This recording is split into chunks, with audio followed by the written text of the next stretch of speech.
quiser, tá bom, doutor? Boa noite, pessoal. Vamos iniciar agora o nosso episódio de estreia do podcast Direito e Saúde. Para esse episódio de estreia, eu não poderia chamar ninguém menos do que o Dr. Maiorquim. Dr. Maiorquim é o médico cirurgião vascular, já foi secretário adjunto de Estado da Saúde do nosso Estado e é o atual presidente do Simero, Sindicato dos Médicos de Rondônia. Eu, Dr. Maiorquim, como eu lhe prometi antes, eu vou parar de falar, porque a estrela aqui é o senhor. Vou passar a palavra para ele, para que vocês possam conhecer, ele possa se apresentar e a partir daí a gente continuar o nosso bate-papo descontraído, que como vocês já devem saber, a proposta do podcast aqui não é fazer nenhum tipo de cobertura jornalística ou fazer algum tipo de embate político, seja com quem quer que seja. O objetivo da criação desse podcast, quando eu vislumbrei criar esse podcast, foi justamente para passar para você, cidadão, para você, cidadã, uma informação técnica, uma informação com maior qualidade. Na prática, o que a gente está tentando fazer aqui é uma espécie de educação em direitos, Dr. Maiorquim. Orientar a nossa população rondoniense e até mesmo de todo o Brasil, né, para quem quer saber como funciona a saúde aqui do nosso estado, como proceder, como agir, quais são os seus direitos, quais são os seus deveres e, a partir daí, essas pessoas possam exercer uma cidadania mais consciente, uma cidadania mais adequada, até para poder cobrar as instituições e os poderes constituídos. Pessoal, com a palavra o nosso convidado, Dr. Maiorquim. Boa noite a todos que estão aí nos assistindo. Dr. Sérgio, muito obrigado pelo convite.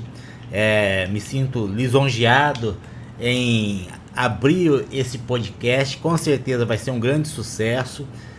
Direito e saúde, nada mais atual e nada mais necessário para levar informações à nossa população naquilo que é de fato de direito dela, constitucional, e que a gente entende que tem muito, mas muito a avançar no que o Estado tem a dar à nossa população.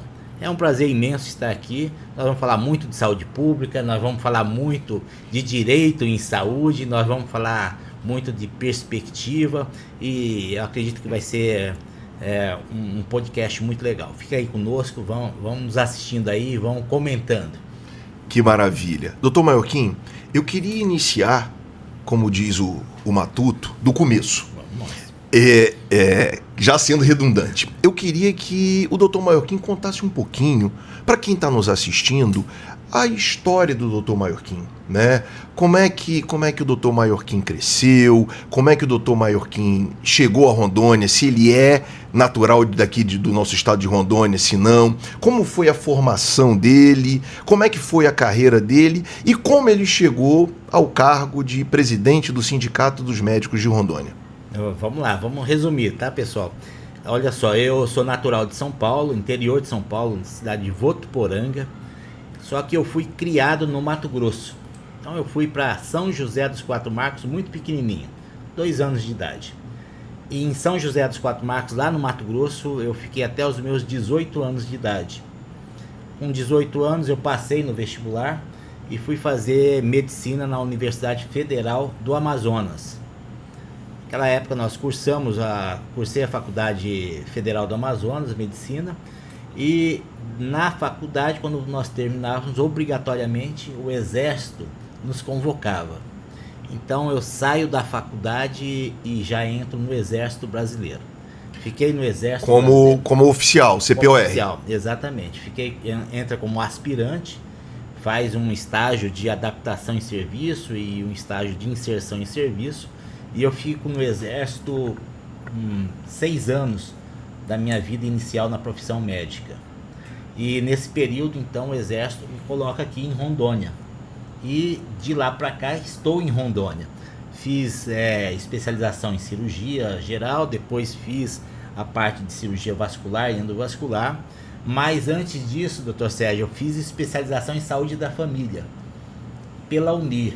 A primeira especialização de saúde da família do estado de Rondônia, eu estava nela, eu fiz aqui pela UNIR, pelo nosso estado. E eu acho isso louvável, porque é o embrião da minha vida pública, ter a noção de saúde pública pela base, pela estratégia de saúde da família.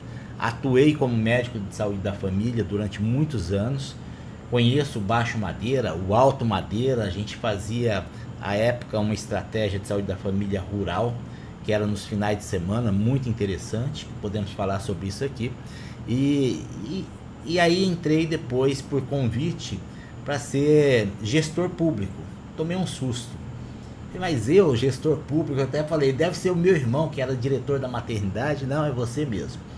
E comecei a minha primeira fase de gestão pública como secretário. Para quem não sabe, pessoal, o irmão dele é médico também, ginecologista obstetra, e eu já, querendo ligar para esse Maiorquim aqui, liguei para o outro, por engano. As pessoas de fato confundem, eles até são parecidos e são dois médicos excepcionais. Rondônia tem muita sorte nesse quesito. Mas continue, doutor Maiorquim, desculpe.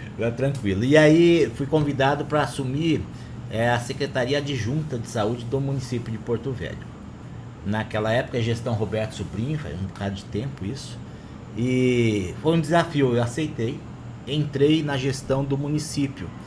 Uma época que estava inserindo no sistema público de saúde a estratégia saúde da família.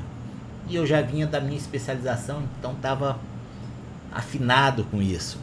E naquele momento nós tivemos a oportunidade de mudarmos a saúde pública de Porto Velho. Daí, é histórico isso. Mas foi naquela fase que nós modificamos os tradicionais postos de saúde para as unidades básicas de saúde, que se instalou em Porto Velho a estratégia de saúde da família. Transformamos naquele período todas as unidades de saúde em unidade de saúde da família. Sim. E começamos a criação da rede do SUS. Que são as atuais UBS. Que são as atuais UBS hoje. E chegamos naquela época, estamos falando de mais de praticamente 18 anos atrás, quase 20 anos atrás.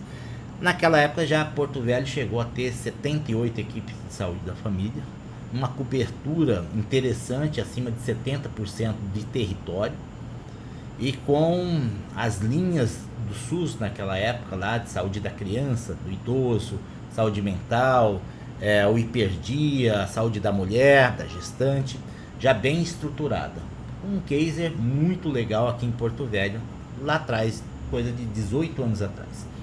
E na sequência nós fomos convidados aí, a nossa equipe, a assumir a Secretaria de Estado de Saúde, e eu fui como secretário adjunto de saúde para o Estado.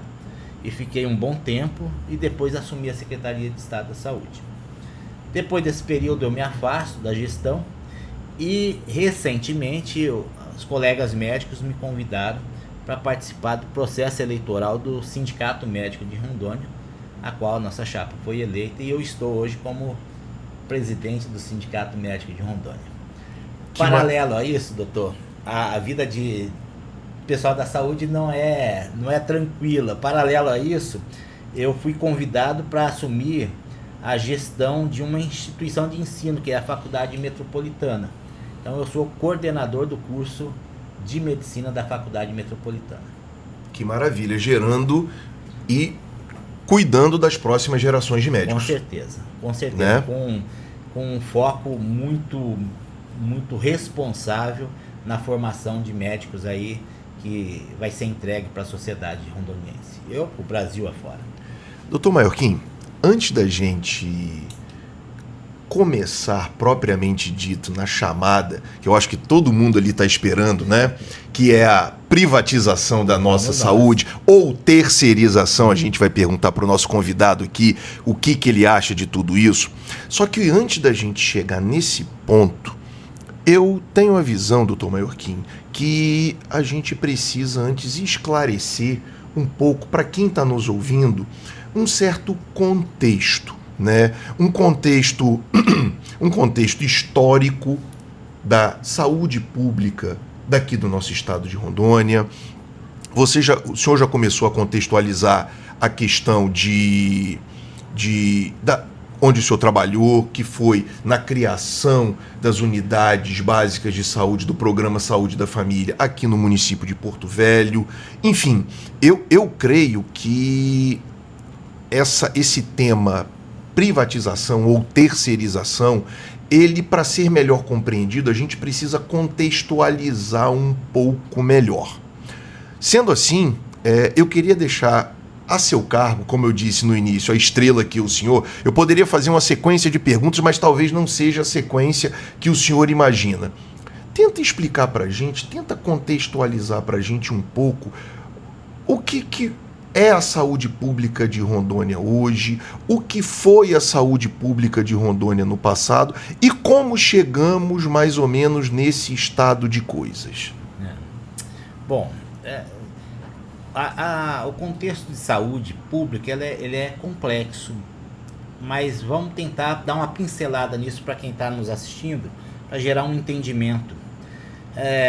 O Brasil, um país jovem, e nos primórdios, a saúde no Brasil era uma saúde fitoterápica da população indígena do país.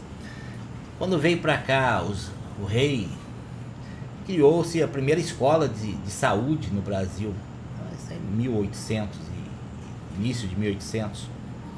Lá na Bahia, primeiro, e no Rio, no mesmo ano, criou a segunda escola médica de cirurgiões no Brasil.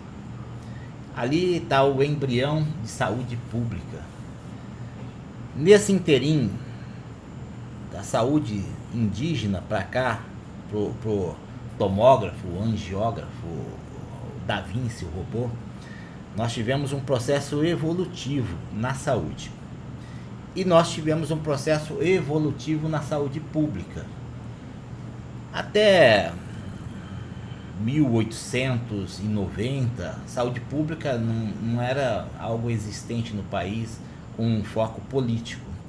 Daí para cá, quando surgem as primeiras situações de pandemias, de endemias, se viu necessária a formatação de ter um cuidado. O senhor está falando especificamente da gripe espanhola, que ocorreu no início do século XX. Aí a gente pode falar da gripe espanhola, da varíola, de outras endemias que existiram naquela época lá atrás. Estamos falando de 2, 3 séculos atrás.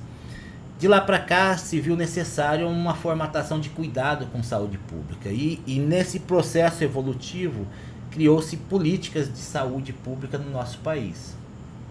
Outrora não obrigatória do ponto de vista político, administrativo, público, mas se viu que com o tempo era necessário, e aí sim nós tivemos já em 1900 a criação de secretarias de saúde, de ministério na área da saúde e estruturação da saúde pública.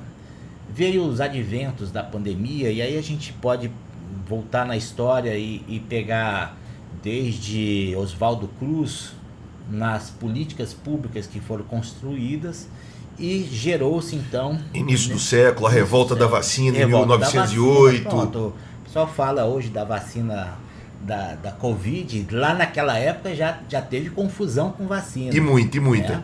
E de lá para cá, então, houve esse processo de politização necessária do cuidado com a população. E nós, na nossa geração dos nossos pais, o SUS era incipiente. Na verdade, não era o SUS. Era um sistema voltado de forma apendicular para a saúde, mas era a parte social. Era o sistema assistencialista, era inclusive o nome era INAMPS, salvo engano, né? Era um sistema assistencialista que tinha um braço sanitário. Isso, exatamente. Aí veio o INAMPS. Do INAMPS começou a surgir os chamados sanitaristas. Os médicos sanitaristas. Médicos, enfermeiros, pessoal da saúde. A gente fala muito dos médicos, é verdade, né? Mas também tinha os enfermeiros sanitaristas, os farmacêuticos, uma linha de pensadores que começaram a instituir no país, e isso é no Brasil, tá, gente? Outros países não vão ter isso de forma bem transparente, assim. E começaram a gerar as conferências. Primeira, segunda, terceira conferência. Essas conferências foram estruturando o que hoje é o SUS. De tal maneira que na 8ª Conferência de Saúde se tirou uma normativa, ou várias normativas, que estruturaram o SUS de hoje. Essa 8ª conferência foi na década de 80, correto? Exatamente. E aí em 88 entra, através da 8ª conferência, aquela estrutura toda, que é a estrutura do SUS hoje, entra para a nossa Constituição os direitos da saúde, tal qual hoje ainda é executado. Nesse período, a saúde ainda era incipiente. Quem tinha acesso a um raio-x, a um ultrassom, já estava quase no topo do que o SUS oferecia, né? De lá para cá, a tecnologia ela avançou muito, a saúde pública ela vai se estruturando e ela é viva. A saúde ela é viva, né? Não é uma coisa que ela é montada e fica fixa ali.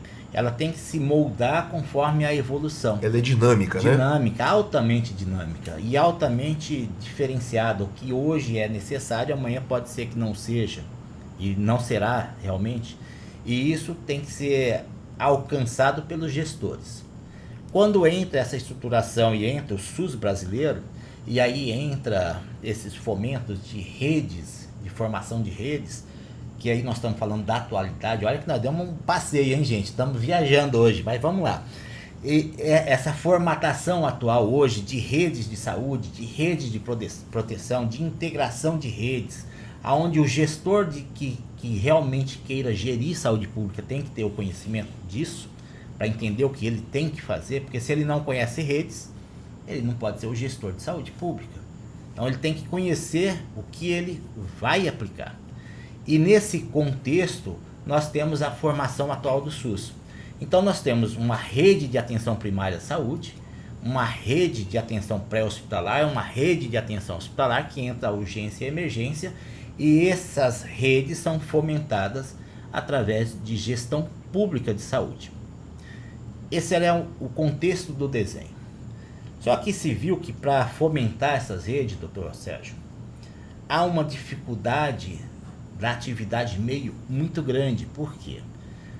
Você pode ter o médico, você pode ter a estrutura física, você pode, mas se você não tiver uma atividade meio capaz de fazer com que essa ponta funcione, você gera o caos.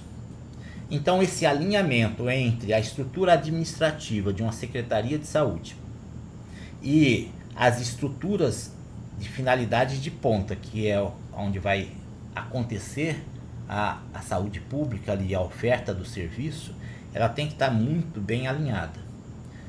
Se uma dessas ferramentas... Vamos só explicar para quem está nos vendo, doutor Maiorquim, não perde o raciocínio não, pelo amor de Deus. O que é atividade meio? Porque às vezes a pessoa que está nos ouvindo, ela atividade meio, o que é isso? O que é isso? Atividade meio na saúde? Vamos tentar explicar. Vamos explicar para a dona Maria, que eventualmente está lá na Zona Leste nos assistindo, o seu João, que está na Zona Sul aqui de Porto Velho, ou em qualquer outro lugar do nosso estado. Vamos explicar o que é atividade meio na saúde. Vamos lá. Bom, vamos para atividade meio. Atividade meio é a atividade da gestão administrativa. Então, se eu preciso de uma seringa lá na ponta, lá no hospital, uma agulha, uma gaze, o antibiótico, o remédio para anestesia. Alguém tem que adquirir, alguém tem que comprar. Alguém tem que comprar. E para alguém comprar, tem que montar um processo administrativo, papel. Alguém pede, alguém monta aquele objeto, qual a necessidade, qual o quantitativo, para onde será destinado esse material, e aí sim abre-se um processo administrativo de compra. Atividade meio é isso, e esse processo ele vai ser licitado e ele vai ser adquirido para que a atividade fim, que é o hospital, a unidade básica de saúde, ela possa ter condição efetiva de fazer os procedimentos necessários.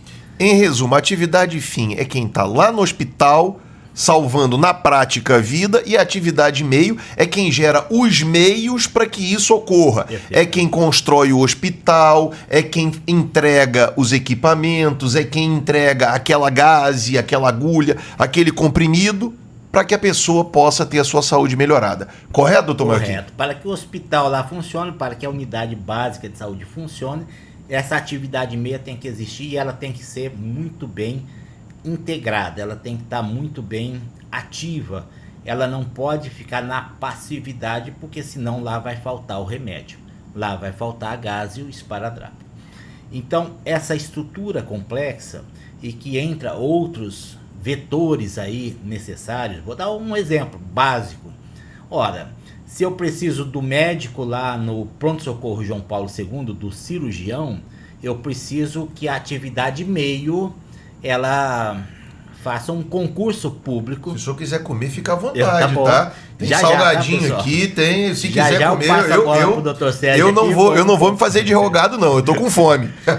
Eu também. É necessário, por exemplo, que a atividade meio, uma secretaria de saúde, faça um concurso público para contratar o médico, o enfermeiro. E o que a gente observa aí nesse contexto, que é interessante? Aonde entra a terceirização, aonde houve a abertura do espaço, doutor Sérgio, para entrar a privatização do SUS, a terceirização do SUS.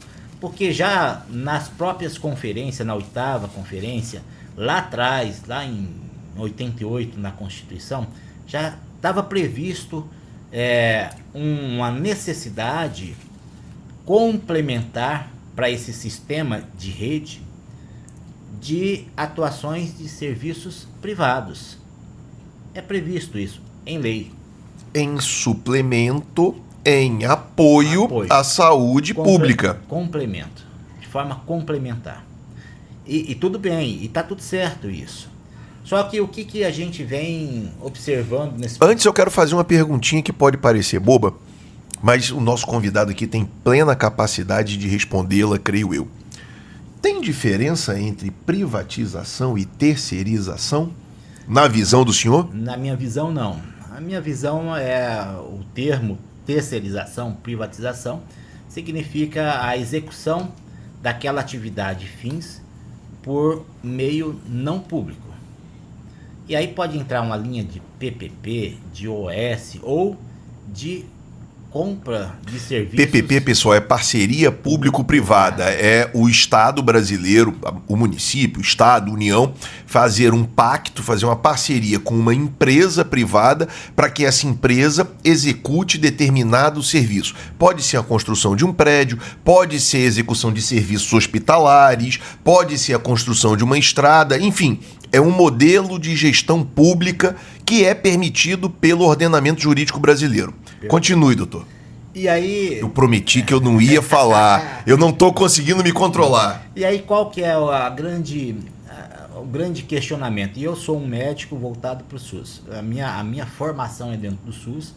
A minha vida, talvez 95% da minha atividade como médico é na área pública. E eu tenho orgulho disso. Eu acho o SUS um modelo fantástico que precisa sempre estar sendo avançado, precisa sempre estar avançando, né? E defendo a bandeira do SUS em qualquer lugar. As pessoas podem até criticar muito, porque o SUS é isso, é aquilo. Se vocês pegarem os números do SUS, eles são impressionantes. Nenhum país do mundo chega próximo do que nós entregamos, mesmo com tão pouco, mesmo com as fragilidades existentes. O SUS entrega muito. Por isso que o SUS ele deve e tem que ser uma bandeira de toda a população. Mas sim, voltando para terceirização, privatização, que para o senhor é a mesma coisa. É a mesma coisa. Neste contexto, o que acontece? É válido você utilizar um serviço terceiro para apoiar o sistema público? É claro que sim, não tenha dúvida disso. Só que não deve precarizar o sistema público de saúde para que se justifique uma terceirização global. E eu sou veementemente contra isso. Eu acho que ninguém conseguirá me convencer que as atividades macro que pode e devem ser feitas pelo Estado, ela em sendo realizada por terceiros, a população tenha benefício com isso. Se nós, no Estado, conseguimos, através de um processo licitatório, atividade meio, adquirirmos 1.000 pacotes de gases por um valor X, esses mesmos 1.000 pacotes de gases que vão ser cobrados por uma atividade terceira privatizada, ela vai ser um valor muito maior. Se eu consigo executar uma atividade dentro de um hospital público com um médico contratado como servidor público, e ele entrega aquela atividade para a população num valor X, se nós fizermos isso num serviço privado, essa atividade seguramente vai ser X mais o lucro daquele serviço privado, e que não será pouco, 30% acima, não menos que isso. E a lei, de fato, garante essa possibilidade no livre mercado que nós vivenciamos. Então, o que eu entendo? Que para o sistema público de saúde, para a manutenção da política pública de saúde, nós devemos proteger esse sistema como no seu grande arcabouço, como um sistema de execução pública, com valorização profissional, com melhoria no volume de investimentos dentro do SUS, com aperfeiçoamento dos servidores que estão na atividade meio. Nós precisamos gerar um contexto onde os gestores tenham a habilidade e o entendimento de manter pessoas para funções que são funções de indicação política, com característica técnica, talvez até com concurso, tirando esse viés de colocar chefias que não têm conhecimento em atividades meios, que prejudica todo um processo. Então, se faz necessário reestruturar essa atividade meio para que a atividade fim tenha, sim, uma boa eficiência. Quando você não tem isso e você tem uma fragilidade nessa atividade meio, você pode até abrir um processo de discussão onde a contratação de um serviço terceirizado é mais eficiente, é mais célere, é melhor para a população do que o próprio serviço público. E aí a contestação maior é essa. Eu provoco a ineficiência do serviço público para fomentar uma contratação de serviços terceirizados ou privatização do sistema. Doutor Maiorquim, não sei se foi claro, doutor. O senhor tomei prolixo hoje. Não, como eu já disse, a estrela aqui é o senhor. Mas, doutor Maiorquim, eu vejo que o senhor, de uma maneira muito... Ele é um homem muito educado, pessoal. Um homem com a fala muito serena, um homem muito educado, tecnicamente muito competente.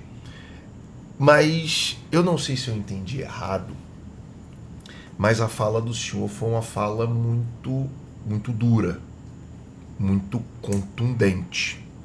O senhor não fez nenhuma acusação direta, mas o senhor fez uma acusação difusa para o sistema.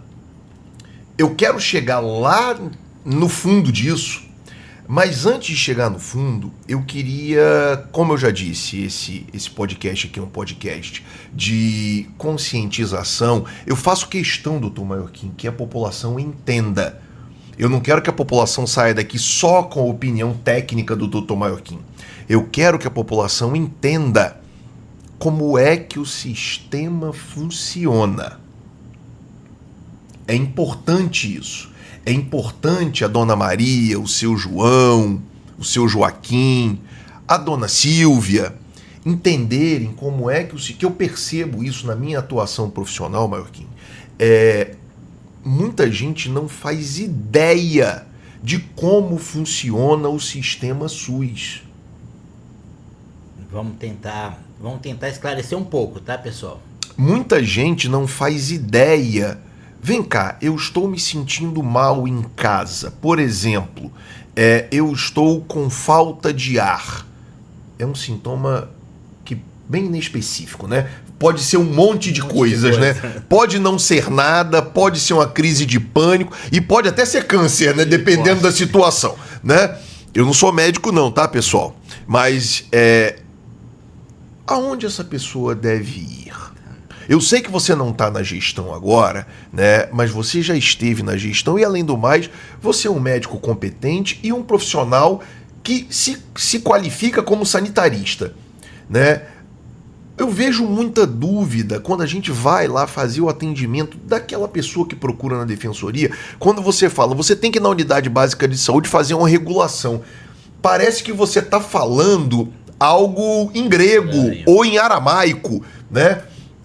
Eu vejo que, e não é culpa da população, pessoal, não é.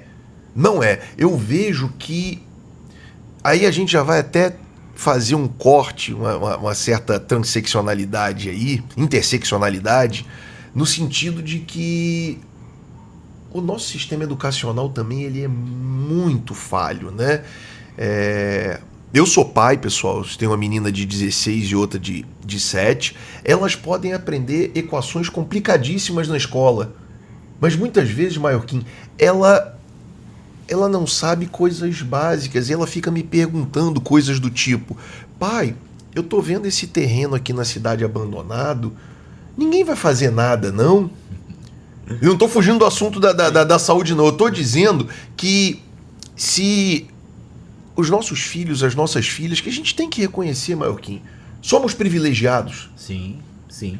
Se os nossos filhos e as nossas filhas têm esse tipo de dúvida, eu lhe garanto, se você perguntar para minha filha agora, olha, qual é a atribuição do municipal de saúde e estadual? O pai dela trabalha com isso e ela não sabe. É verdade. Ela não sabe. É verdade. Será que os seus filhos, eles têm real noção disso ou eles têm? Enfim, e aí a gente precisa aproveitar espaços como esse, pessoal, para esclarecer a população. E eu vejo, Maiorquim, que na sua fala você foi muito correto, muito contundente. O que eu entendi da sua fala foi, em português muito claro e rasteiro, a privatização, a terceirização tem que ser exceção e não regra. Perfeito. É mais ou menos por aí? É isso aí, literalmente. É mais ou menos isso? É isso. Olha, precisamos de um serviço de cardiologia. Por algum motivo esse serviço não está sendo oferecido. Vamos contratar. Perfeito.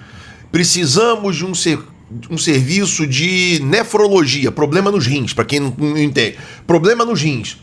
Não vamos deixar a nossa população desassistida. Vamos manter o sistema SUS rígido, funcionando, adequado, e vamos ter essa pequena perninha no privado. Perfeito.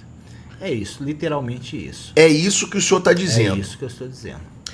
Agora, doutor Maiorquim, e com relação àquela fala, aquele discurso, que é um discurso que já virou lugar comum no povo brasileiro, aquele discurso de que tudo que é público não funciona, aquele discurso de que, olha, não adianta, eu já tô velho, eu já tô com 50, 60, 70 anos, nunca funcionou. Será que tentando no privado não melhora? Como é que o senhor responde a esse discurso? Essa fala não é minha não, tá, pessoal? Eu só tô aqui na condição de advogado do diabo provocando o doutor Maiorquim, tá?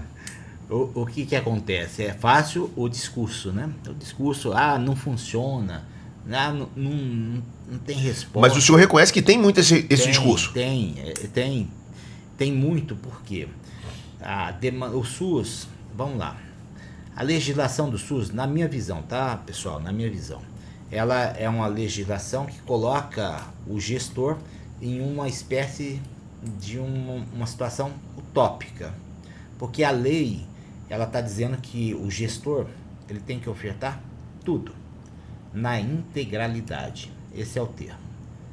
Então a saúde, o direito a ela é integral. E de maneira universal ainda. Universal, integral, Isso quer dizer que um imigrante ilegal no Brasil tem direito ao SUS. Tem direito ao SUS. Tem direito ao SUS. Igualzinho ao brasileiro. Sim. Né? E diante desta situação, é evidente que a demanda para o SUS ela é muito maior do que a oferta. E aí é a impressão, poxa, nada funciona. Não, não é isso. A oferta que está sendo praticada, ela está ali funcionando. Algumas situações em trancos e barrancos, porque a atividade meio não dá condição, mas em muitas situações altamente efetiva. Então, se a gente for hoje aqui em Porto Velho, lá no hospital de base, lá eu tenho na UTI neonatal, nós temos lá, acho que 35 leitos com bebezinho entubado, ventilado, as pessoas cuidando daquele bebezinho para tentar recuperar a vida dele, e muitos, com a bênção de Deus, vai sair de lá vivo. Então, o SUS ali funciona. Está se entregando para a sociedade algo que realmente funciona. Se você vai na UTI adulta, a mesma coisa. Se você entrar no centro cirúrgico, toda a cirurgia que está sendo feita ali está sendo entregue para a população, algo que funciona. É evidente que se eu consigo entregar 20 hérnias a cada 5 dias, mas eu tenho 50 na fila, esses 50 eles estão descontentes e eles vão falar que o SUS não funciona. Então, há uma distopia de visão do SUS. É evidente, se a gente tiver mais investimento para atingir próximo daquela visão utópica da lei, da integralidade, da totalidade, do direito, da universalidade, é evidente que o SUS ele passa a ter uma visão diferente dessa que nós estamos colocando aqui. Mas o SUS, sim, naquilo que é possível, ele funciona e ele entrega à população dentro daquilo que o gestor tem condição de estar executando. Então, por isso que nós brigamos por mais recursos no SUS, para a parte federal colocar ali a cara, a tapa, porque o município coloca os seus 14%, o estado coloca seus 12% obrigatório, e a União? Coloca, mas quanto? Não tem. E aí a gente tem viés político que é questionável. Então, se cria emendas parlamentares num valor robusto, mas não tem uma política. Olha aí, vamos mexer com... Mas não tem uma política... Fique à vontade, doutor Marquinhos. A gente está aqui num bate-papo aberto. Fique à vontade. Específico de uma lei que poderia ser feita por qualquer deputado federal. De um valor para o SUS federal. Vamos lá. Vamos propor isso, olha aí. Criar uma regra cujo orçamento do país voltado para o SUS é tanto. Para o sistema público de saúde, para a educação, como é para o município, como é para o estado. De tal maneira que nós vamos ter um investimento nesse sistema fantástico e a população fala, pô, o SUS está mais efetivo, tem mais recursos. O SUS tem condição de ofertar mais dentro do que a lei já prevê.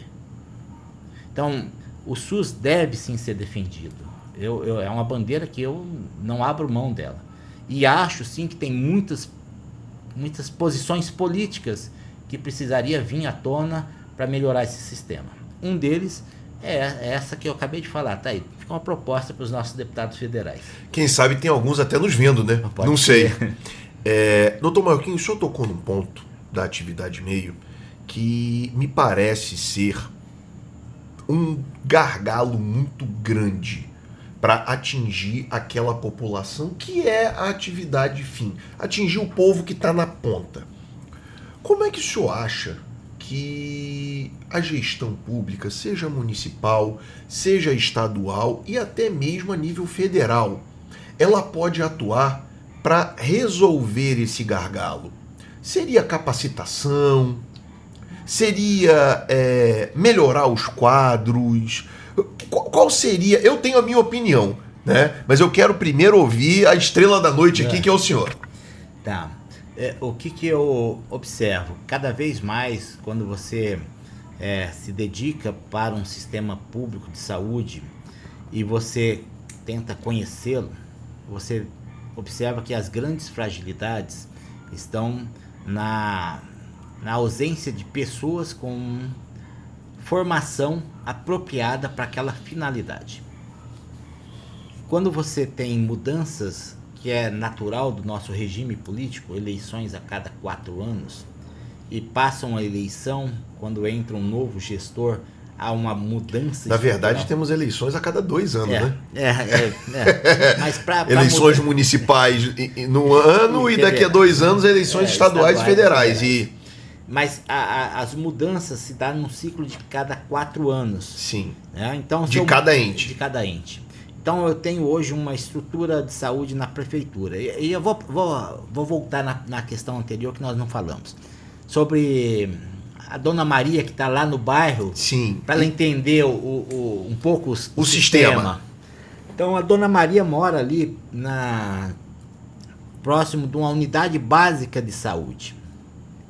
Cara, a Dona Maria está com falta de ar. O que eu vou fazer? Se a Dona Maria está dentro de um ciclo ali que a unidade básica de saúde está cobrindo aquela área, porque cada unidade básica de saúde, ela tem um território no entorno dela que ela obrigatoriamente tem que dar assistência, obrigatoriamente. E aí tem o agente comunitário que faz a visita, tem o médico que é o médico da família, tem o enfermeiro que dá assistência, boa parte tem um odontólogo, tem um dentista. Então tem uma estrutura técnica de enfermagem, tem uma estrutura ali para aquela população bem delimitada, bem definida, que ali naquela população tem que ser aplicado os programas de saúde da família. Muito que bem. É a estratégia do PSF, né? Se a Dona Maria está morando ali dentro daquele círculo de cobertura da unidade de saúde, ela vem para essa unidade de saúde ou agendada pelo agente comunitário, ou ela vem espontaneamente, porque se ela passar mal, essa unidade de saúde obrigatoriamente tem que atendê-la. Não é porque ela está passando mal que ela tem que sair dali e ela tem que ir para uma UPA ou para um pronto atendimento. Não, ela pode e deve vir para uma unidade de saúde e ela faz o primeiro atendimento ali na unidade de saúde. E ali ela passa por uma triagem, vai verificar a pressão e o médico vai fazer a avaliação em caráter de urgência e, se for necessário, ele vai encaminhar ela para um pronto atendimento ou para um pronto-socorro. Mas fato é que dentro... Mas na prática, doutor Melkin, isso não acontece, né? Explica pra gente melhor isso. Em algumas situações acontece, em outras não. Mas por que não acontece? Porque essa cobertura de território, ela é frágil. Então essa rede, vamos lá pessoal, para vocês entenderem. Quando eu estou falando de uma rede, imagina uma rede, uma teia de aranha, uma rede que cobre toda a cidade nossa. E você está dentro dessa rede aqui e naquele canto que você está, você tem como referência uma unidade básica de saúde. Então naquele quadrado dessa rede você está referenciado aquela unidade básica de saúde. Só que tem lugares dessa rede que não tem unidade básica de saúde. Então, são áreas descobertas. Então, para onde essas pessoas da área descobertas vão? Normalmente, essas pessoas vão para a UPA. Ou para a Policlínica da Adelaide, enfim. E aí, a nível de município, a gente tem aí visivelmente uma fragilidade de gestão na área de saúde. Então, precisamos avançar a cobertura da rede básica de saúde. É um fator. O município ele cuida dessa estrutura básica de saúde que vocês estão inseridos nessa rede. E o Estado, ele assessora isso. E ele, a nível de Estado de Rondônia, fica com um serviço secundário e terciário. A parte hospitalar. Então, você está aqui na rede básica de saúde, mas você vai ter necessidade de vir para a rede hospitalar. Como que se faz isso, doutor Sérgio? Aqui em Porto Velho a gente tem o CISREG, que é um sistema de regulação. Se é uma urgência, você entrou numa UPA, o médico da UPA vai pedir para o CISREG a vaga no pronto-socorro, ele vai regular o pronto-socorro, vai lá o SAMU, a ambulância do SAMU, pega esse paciente e transfere aqui para o pronto-socorro. mas eu preciso ir para um cardiologista porque eu sou hipertenso e o médico do posto de saúde, da unidade básica de saúde, encaminhou para o cardiologista. Essa unidade básica de saúde que está na rede coberta aqui da atenção primária, ela pede aqui para o estado uma vaga para Dona Maria ir com o cardiologista na Policlínica Oswaldo Cruz, que é um sistema especializado. Então, a estrutura de saúde ela funciona assim, em rede, regulada e hierarquizada. O município com atenção primária saúde, atenção básica, o estado num nível médio e terciário, e essas estruturas reguladas por um sistema onde vai ver quem tem prioridades e quem tem menos prioridades. Quando eu fomento e enxergo toda essa estrutura, como gestor eu tenho que ver, no município eu tenho fragilidades na cobertura da minha rede. Então eu, gestor do município, vou fomentar novas unidades de saúde e de forma inteligente, evidente, eu vou ver onde eu tenho os cinturões mais populosos e que estão descobertos. Estão descobertos e com maior fragilidade social. Ali eu coloco uma unidade básica de saúde para minimizar essa situação de fragilidade. E assim é constituído o SUS. Não sei se eu consegui me fazer entender, né? Mas eu estou tentando aqui, pessoal. Qualquer coisa, manda aí uma pergunta, a gente tenta responder. Eu acho que está bem claro, doutor Maiorquim, está bem claro mesmo. E eu queria agora lhe fazer algumas perguntas um pouco difíceis. Vamos nós. O que o senhor acha que deve ocorrer aqui na nossa saúde, tanto municipal como estadual, para que os serviços de saúde melhorem? Bom, essa pergunta vai acabar se relacionando com a terceirização e privatização. Vamos chegar lá. Em relação à atenção primária à saúde, é o avanço da rede de cobertura, aumento das unidades básicas de saúde, dar mais acessibilidade à população, trabalhar de forma mais efetiva a prevenção de doença, criar de forma mais impactante a atuação da estratégia de saúde da família e tirar disso estudos para verificar se de fato, quando eu tenho aquelas linhas de cuidados da saúde da mulher, da criança, do idoso, efetivamente aquela unidade básica de saúde está tendo a sua ação ali contundente, trabalhando a prevenção e a promoção de saúde nessas linhas de cuidados. Em relação ainda ao município, a parte de pré-hospitalar está linkada com a unidade básica de saúde para apresentar, olha, você aí da unidade do Caladinho, vocês precisam melhorar a sua atuação no hiperdia, porque está chegando aqui na nossa UPA um número de pacientes do seu território com ausência do controle da pressão arterial, seja por falta da medicação ou por falta da atuação do médico de forma mais efetiva ou da própria equipe de saúde da família. Essa integração ela se faz necessária, num segundo momento, mas se faz necessário. Então, o município ele precisa expandir a rede de atenção primária, melhorar a sua qualidade na oferta deste serviço e conseguir mensurar o seu alcance de meta dentro daquelas linhas de cuidado já que todo mundo já conhece. Essa é uma visão em relação a municípios, não só de Porto Velho, mas eu estou falando de todos os municípios, né? É o básico. Mas, doutor Maiorquim, para o senhor, na prática, o que significa privatizar a saúde pública?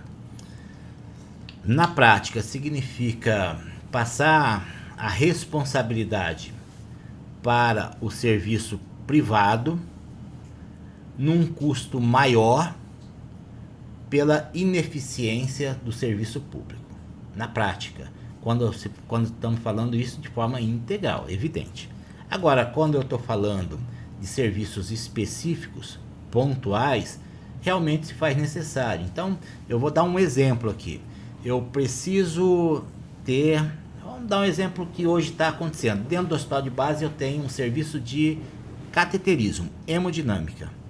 Só que os valores salariais hoje não são atrativos para você contratar um médico hemodinamicista, que fez 6 anos de medicina, fez mais 3 anos de cardiologia, depois foi fazer mais 3 anos na hemodinâmica, e o custo desse médico, pelo valor salarial hoje do Estado, ele não vai ser funcionário público.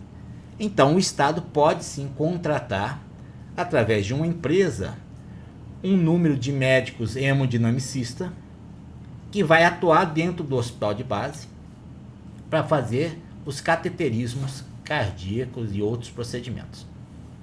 De tal maneira que o hospital de base, ele terceirizou esse serviço, Dr. Sérgio, para a execução laboral médica.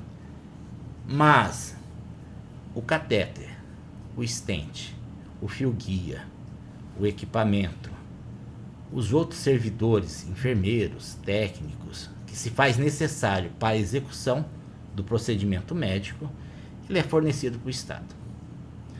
Quando a gente tem essa estrutura montada, onde o Estado ele fornece o stent, ele fornece o material todo, ele tem o custo do profissional. Esse profissional aqui, no dia de plantão, ele faz 15 procedimentos.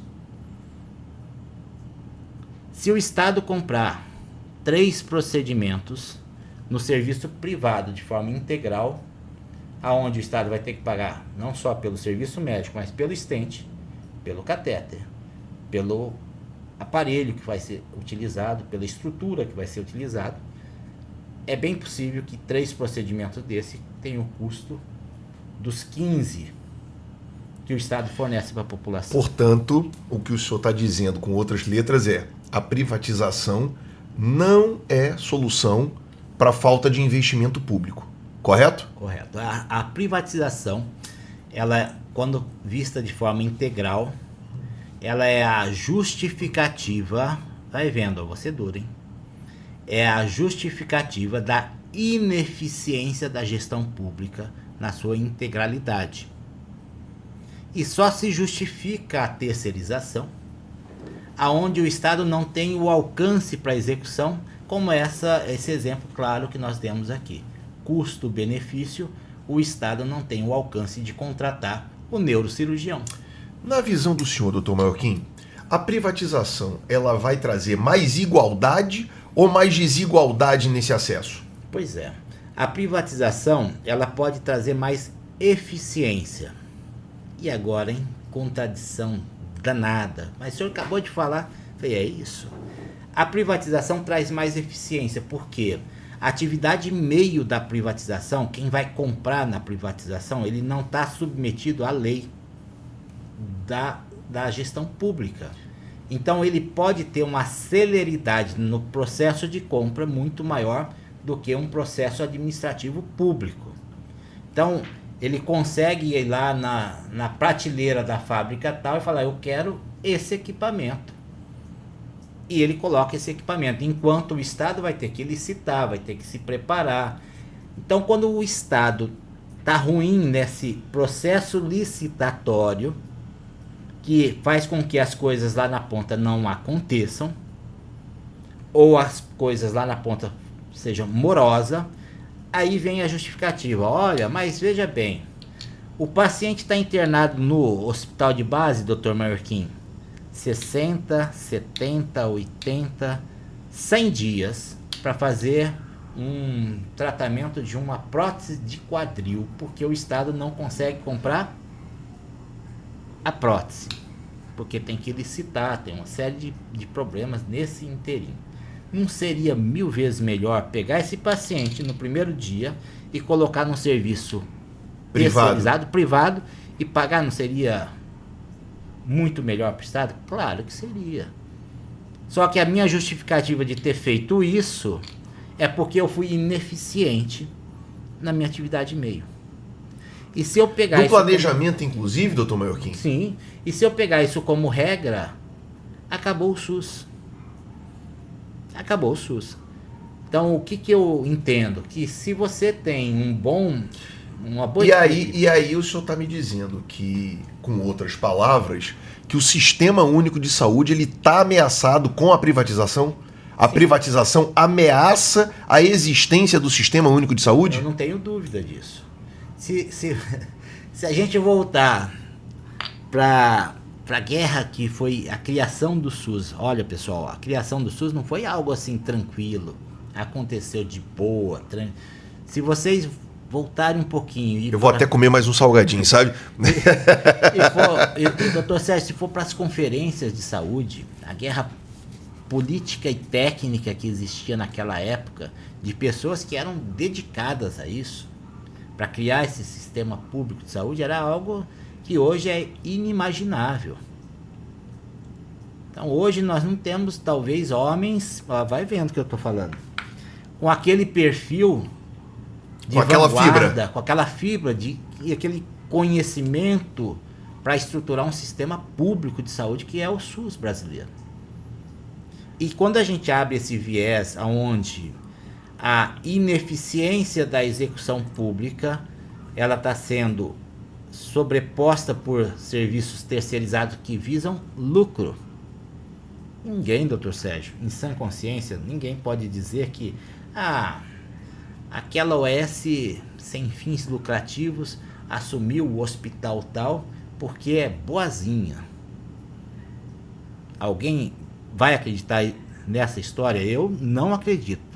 Em que pese, está escrito lá que é sem fins lucrativos, ou seja, ela não visa lucro naquela atividade que vai ser praticada.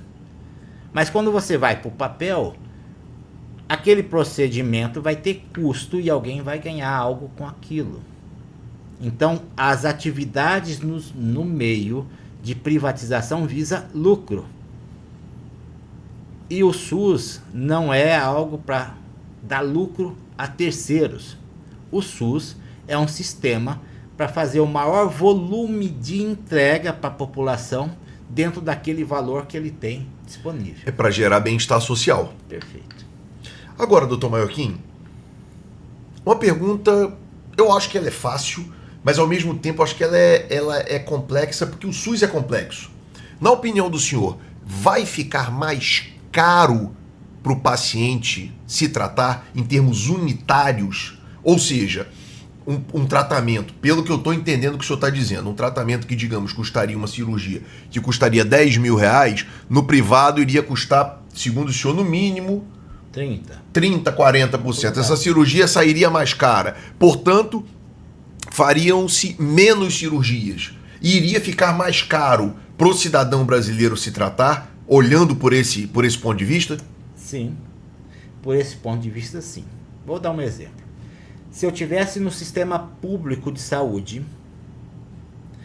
a mesma eficiência da atividade meio do sistema privado, ou seja, se o meu médico, que é concursado público, servidor público lá dentro do hospital de base, ortopedista, anestesista, estivesse dentro do centro cirúrgico com a prótese de quadril para o seu José,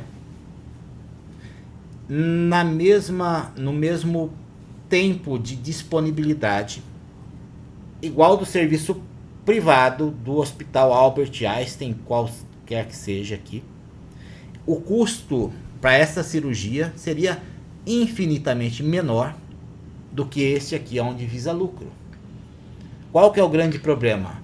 A ineficiência para fazer com que o meu médico, que ele é estatutário, concursado, tenha o material para realizar o procedimento, faz com que o paciente fique um período muito longo aqui na unidade hospitalar pública, aguardando o seu procedimento.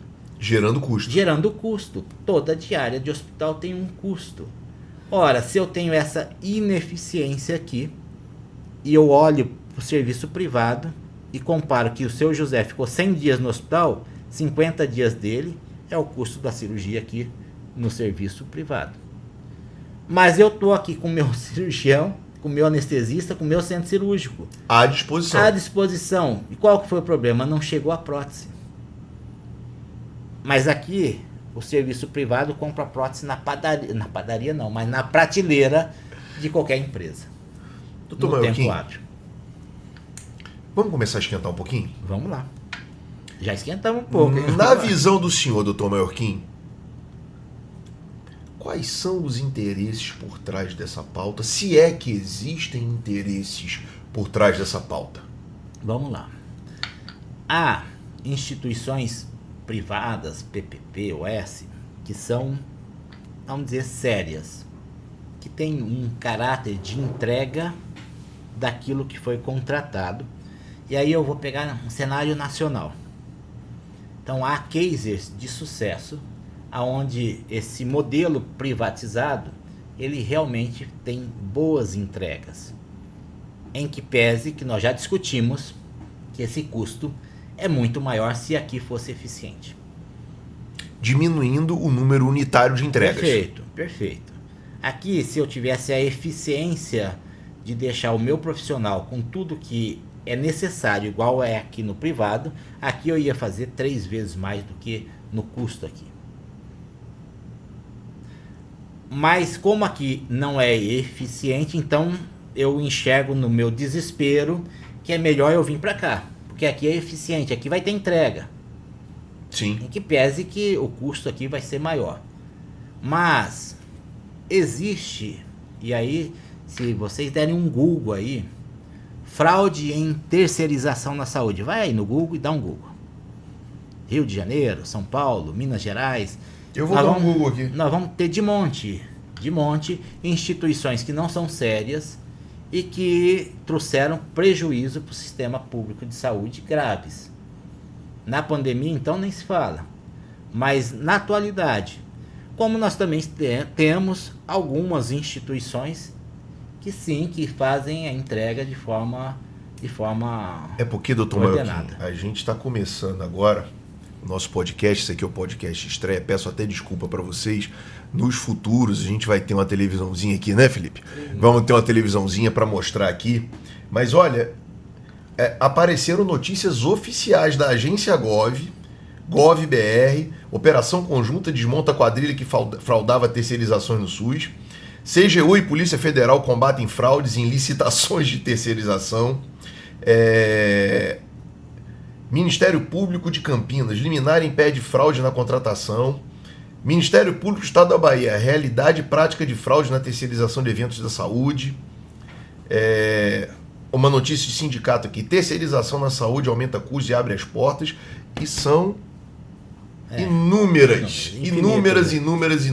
notícias sobre isso. Mas também, vamos lá, se der um Google de serviços terceirizados no SUS que são bons, que são serviços que têm boas entregas, também vai ter. Qual que é o grande problema? E que eu abro a interrogação. Não é melhor nós fazermos o dever de casa e fazermos com que as estruturas públicas tenham de fato condição de executar aquilo que ela deve entregar para a sociedade e trabalharmos na linha da terceirização, daquilo que é complementar, subsidiário, complementar, o que está faltando, né? Ou nós jogarmos a toalha e falarmos, olha, o sistema não tem como gerir. Para o senhor, a terceirização, a privatização é uma forma do sistema estar jogando a toalha? Quando você terceiriza o sistema e você abre uma linha muito forte dizendo que isso é melhor do que você criar a autogestão, você jogou a toalha. Você está dizendo, olha, eu sou incompetente para executar isso, portanto eu vou passar deste modelo para este. Porque se eu fosse competente para executar o que devidamente eu tenho que fazer, o custo-benefício aqui é muito maior para a população. Porque aqui, com o mesmo recurso, eu faço muito mais entregas do que no serviço totalmente terceirizado ou privatizado. Estava aqui pensando, doutor Maiorquim, com o número sendo reduzido na privatização, como o senhor já disse, que é um risco real isso. Sim. Isso já está, inclusive, documentado em outras Sim. experiências exitosas em outras unidades da federação. Eu fico aqui pensando, doutor Maiorquim, todos nós sabemos que o número de leitos, o número de vagas, o número de consultas já não é suficiente para a realidade que temos hoje. Na visão do senhor, a terceirização, a privatização, ela tende a piorar esse quadro, incluindo atendimentos em áreas remotas. E aqui na cidade de Porto Velho temos, como a população ribeirinha, a população dos distritos. Esse quadro tende a piorar com a privatização, na opinião do senhor? Eu acho que na privatização integral, sim. Vamos criar um modelo hipotético aqui, doutor Sérgio. Vamos aqui. Sobre privatização. Aqui a gente tem que falar livremente de ideias. Então vamos lá. Eu tenho, então, vocês entenderam aquilo que eu falei de rede, hierarquização e regulação. Mas eu tenho um paciente, doutor Sérgio, que está lá em Vilhena e ele precisa de uma consulta com um médico pneumologista, um cardiologista. Vilhena não tem ali na rede SUS o cardiologista. E ele vai ter que encaminhar esse paciente de Vilhena para Porto Velho, porque aqui na Policlínica Oswaldo Cruz eu tenho o cardiologista disponível. Muito bem. O município ele paga uma logística para o paciente sair de Vilhena, 800 quilômetros mais ou menos. Sim. Viajar o dia todo, chegar aqui em Porto Velho, ser consultado pelo médico especialista e retornar. Muito bem. Diária de motorista. Veículo, transporte, eventualmente acompanhante, todo esse custo. Mas eu tenho no estado de Rondônia, e aí as entidades podem ajudar, como o CRM, o próprio sindicato, uma rede de profissionais que tem serviços privados. Então eu tenho o Dr. Carlos, cardiologista, lá em Vilhena, consultório dele lá. Será que não poderia, então, pensar numa linha de privatização ambulatorial para diminuir custo? Será que o Dr. Carlos não aceitaria prestar serviço naquele consultório dele, privado, num valor de consulta de um plano de saúde? Então, Unimed, vamos lá, em torno de R$100 e poucos, uma consulta médica num plano de saúde. O médico recebe hoje. Será que ele não gostaria de fazer um cadastro no SUS para prestar serviço e o consultório dele ofertar ali em Vilhena 15 consultas cardiológicas para o SUS num custo de 150, 100, R$200? O senhor está me perguntando, doutor Maiorquim, mas eu vou devolver a pergunta porque a gente está conversando com o presidente do sindicato dos médicos. O senhor deve saber como a sua classe pensa. Existem médicos hoje com essa aptidão, com essa vontade, com essa disposição de fazer acontecer? Existe. O profissional médico na sua grande maioria, vamos lá, na sua grande maioria, o profissional médico é altamente sensível com a necessidade pública da saúde. Na sua grande maioria, é um profissional sensível com a necessidade pública da saúde. Então, vamos lá, doutor Sérgio. Lá o doutor Carlos, cardiologista de Vilhena, de repente... Ele é fictício ou é real? Vamos dizer que ele é o fictício.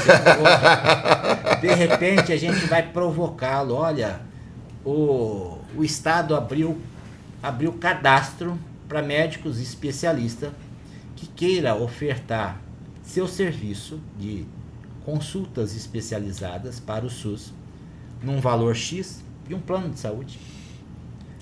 Na sua clínica, ele vai receber o que ele recebia de um plano, receberia do SUS. É privatização.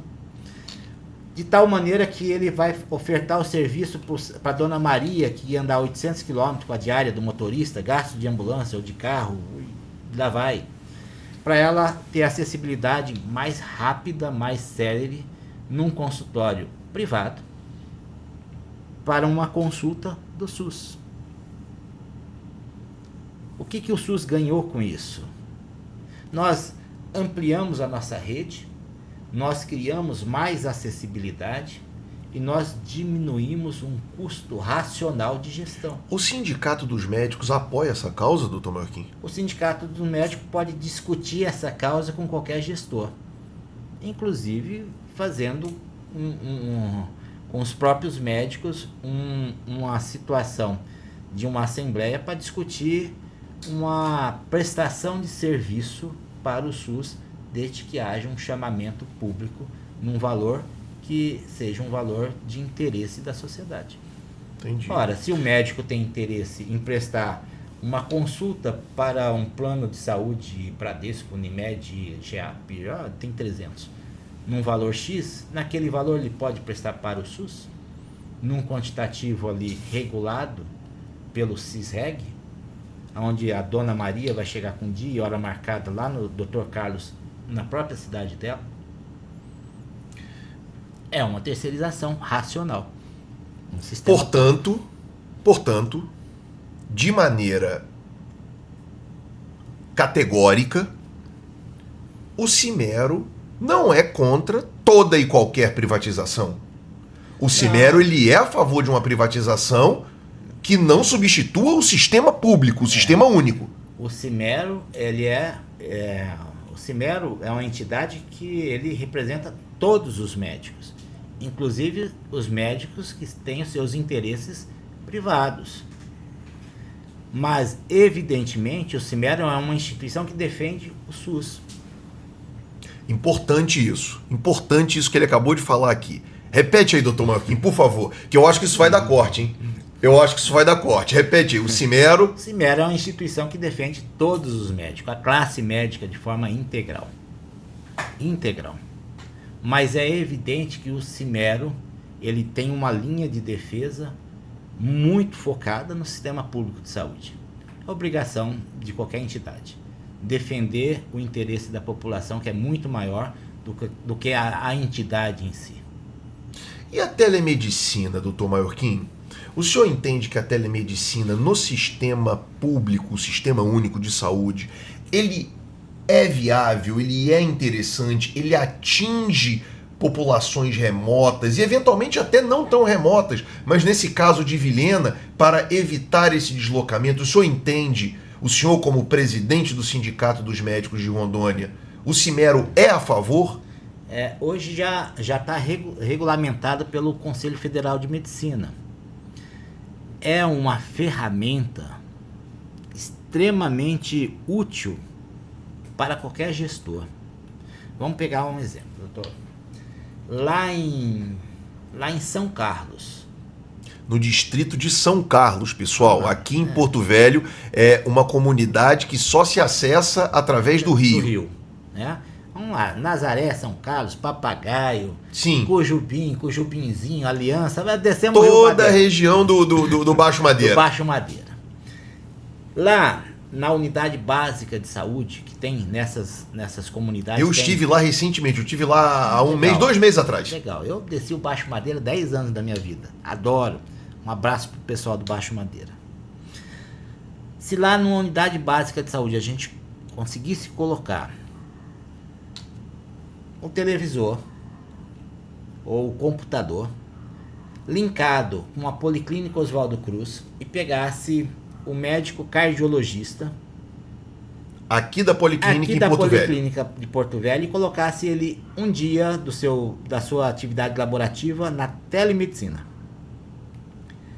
Ele poderia estar assistindo uma demanda da atenção básica lá de São Carlos, de Nazaré, de Papagaio, de Cujubim, de Aliança, lá do Alto Madeira, dos distritos, de forma agendada, com dia e hora marcada para aquela consulta, e a Dona Maria ia até a unidade de saúde e ia conversar com o Dr. Carlos da Policlínica Oswaldo Cruz, cardiologista. Assistida por um técnico ou uma técnica de enfermagem que estava em loco. Ou pelo próprio enfermeiro, ou pelo próprio médico, discutir o caso entre o médico e o especialista. Fazer com eu digo em loco lá. Em loco, o enfermeiro ou técnico de enfermagem fazendo esse papel. Sim, fazendo o papel de linkar Doutor Carlos, estamos aqui com a dona Maria aqui, ó, sinais vitais dela tá pressão de tanto, frequência cardíaca de tanto, temperatura de tanto. Se eu quiser fomentar um pouquinho mais, que hoje tá barato, coloca um eletrocardiograma, já rodei o eletrocardiograma, já tá aí pro senhor dar uma olhada, o eletrocardiograma. Já manda online para ele? Online. Já você fez uma consulta, gerou um exame, o doutor Carlos fala, olha, ela tá tomando remédio tal, assim, assim. Doutor... Tá tomando alguma estatina, tá tomando algum, enfim. Dá o feedback pro médico daquela unidade básica de saúde e a dona Maria lá de São Carlos não precisa pegar o barco. Viajar para Porto Velho um dia, aguardar sua consulta na Policlínica Oswaldo Cruz, dormir em Porto Velho, com o dinheiro da banana que ela vendeu ali na feira, no Cai d'Água, para voltar no dia seguinte para São Carlos. Então, telemedicina. E às vezes tem uma consulta desmarcada. Telemedicina é uma ferramenta fantástica para ser utilizada. Portanto, o Simero é a favor da telemedicina, sim, indiscutivelmente. Sim. Doutor Maiorquim, podemos iniciar agora o Pinga Fogo? Vamos nós.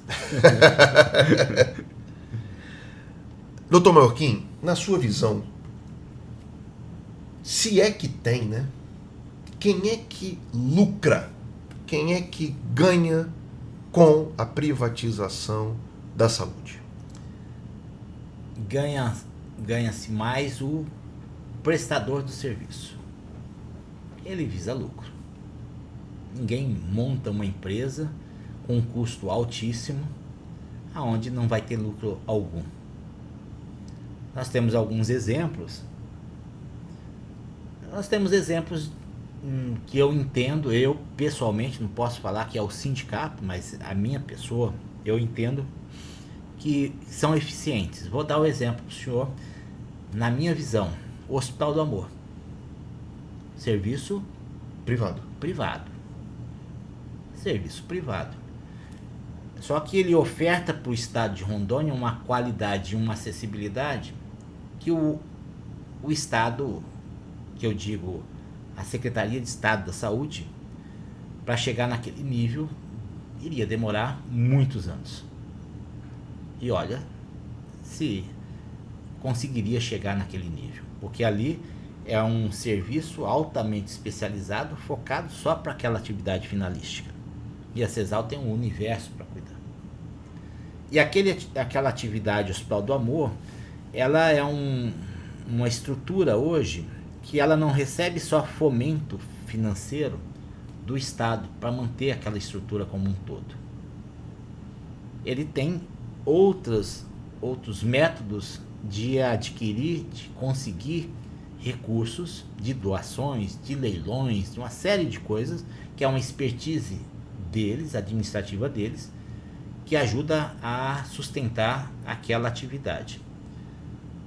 Aquilo eu entendo como um case de sucesso, porque há um case privado de sucesso, de gestão de saúde privada de sucesso. De sucesso que é ofertado para o SUS. Não enxergo ali como uma atividade lucrativa em cima do recurso recebido da Secretaria de Saúde. Doutor Maiorquim, eu acho que muita coisa aqui está sendo desmitificada. A gente vê nas redes sociais um certo sentimento, uma certa fala, né? Uma fala difusa de que os médicos são o problema. Os médicos, o sindicato dos médicos, representado aqui pelo senhor, está lutando somente pelo direito dos médicos e a população está em segundo plano, para não falar um palavrão aqui, né? E que vocês estão defendendo um modelo retrógrado, um modelo anacrônico. E nessa conversa aqui, nesse bate-papo, eu não sei vocês que estão aí do outro lado, mas eu tô percebendo que existe uma intenção, diria eu, até pública, em que pese o Simero é uma instituição privada, né? Uma intenção de defender um sistema público de saúde. Eu estou enganado, doutor Maiorquim? É isso mesmo? Eu estou sentindo certo? O senhor está certo. Olha só, o Sindicato dos Médicos de Rondônia, ele defende o serviço público de saúde, porque é bom para a população. Vamos repetir isso aí que, Felipe, isso vai dar corte de novo. Doutor Maiorquim, o Simero defende o serviço público de saúde, porque traz benefício à nossa população. Esse viés de que, não, porque está defendendo o interesse do médico, é evidente que qualquer... Mas o senhor sabe que existe essa conversa, né? Mas sim. O senhor sabe que existe esse comentário lá, e assim, eu não estou inventando isso para gerar polêmica, não. Não, mas defender o direito do médico é minha obrigação enquanto sindicato. É a minha obrigação. Mas é um dever estatutário do senhor. Sim, mas isso não deixa o sindicato de defender o interesse da população. E eu já disse, o interesse macro da população está muito acima de qualquer sindicato. E a visão, que está defendendo só o interesse do médico, não é bem por aí. Defender o médico também é defender o interesse da sociedade. Quando o sindicato briga com o Estado, entre aspas, para que ele faça concurso público para contratar servidores da saúde onde há contratos precários, se ele o fizer dessa maneira, ele vai levar benefício para a sociedade. Então, quando o sindicato briga para reestruturar o sistema público de saúde, é porque nós temos plena convicção que aquele serviço, em sendo público, ele vai devolver para a sociedade muito mais do que se ele fosse integralmente terceirizado, privatizado. O senhor falou agora de concurso público, doutor Maiorquim, que o Simero defende concurso público. Concurso público é um modelo público de gestão. Sim, né? Sim. Eu tenho acompanhado, doutor Maiorquim, até pela minha função, né? Para quem não sabe, eu sou defensor público e sou coordenador, estou como coordenador do Núcleo de Saúde da Defensoria, e eu acabo acompanhando, até porque é um pouco da minha função também acompanhar os debates, né? Eu acho que até depois de amanhã vai ter um debate promovido pelo Simero, correto? Não é pelo Simero, é pelo Conselho, Isso, Conselho Estadual de Saúde. Obrigado por me corrigir, doutor. É um debate que vai ser promovido pelo Conselho Estadual de Saúde, né? Depois de amanhã. Depois de amanhã, pela manhã. E eu acho que o Simero vai participar, a gestão municipal vai participar, a gestão estadual, que é o grande foco, vai participar também, né? A gestão estadual também vai participar desse podcast semana que vem. Eu já vou aproveitar para informar vocês aí que o próximo convidado vai ser o Coronel Jefferson, que é o atual secretário de Saúde. Então, assim, já fiquem aguardando aí que para a próxima semana, próxima terça, já está agendado para ele vir aqui. E vão ter perguntinhas quentes para ele também. Mas o que eu estava falando, doutor Maiorquim, é que eu tenho acompanhado até debates ocorridos na Comissão Estadual de Saúde lá da Assembleia Legislativa, onde tem ocorrido um debate muito profícuo, um debate muitas vezes acalorado, né? Muitas vezes acalorado, até porque ali é o debate, ali é o momento dentro da Casa de Leis de ocorrer esse tipo de embate, esse tipo de debate democrático. E aí eu queria fazer algumas perguntas para o senhor. Como é que o Sindicato dos Médicos enxerga a questão remuneratória dos profissionais de saúde do nosso estado, em especial a remuneração prestada pela CESAL? Olha só, nós estamos num processo de discussão do PCCR dos médicos e o reajuste do PCCR das demais classes da saúde. O que é PCCR, doutor Maiorquim? Plano de Cargos e Carreira. Do médico é um específico que a gente vem reivindicando, Hoje ele está em estudo na MEMP. Aí o senhor me pergunta o que é a MEMP? É uma mesa permanente de Eu já sei tudo o que é isso, mas quem não está nos assistindo às vezes não sabe, doutor Marquinhos. É a mesa permanente de negociação que envolve várias secretarias do Estado. Isso é o PCCR do Estado de Rondônia. E esse PCCR justamente é um resgate da condição salarial do profissional médico do Estado de Rondônia. Eu acho que é importante, doutor Marquinhos, o senhor... Vamos tentar colocar em números, porque os números costumam não mentir, né? A narrativa, às vezes, ela se perde, mas os números não mentem, né?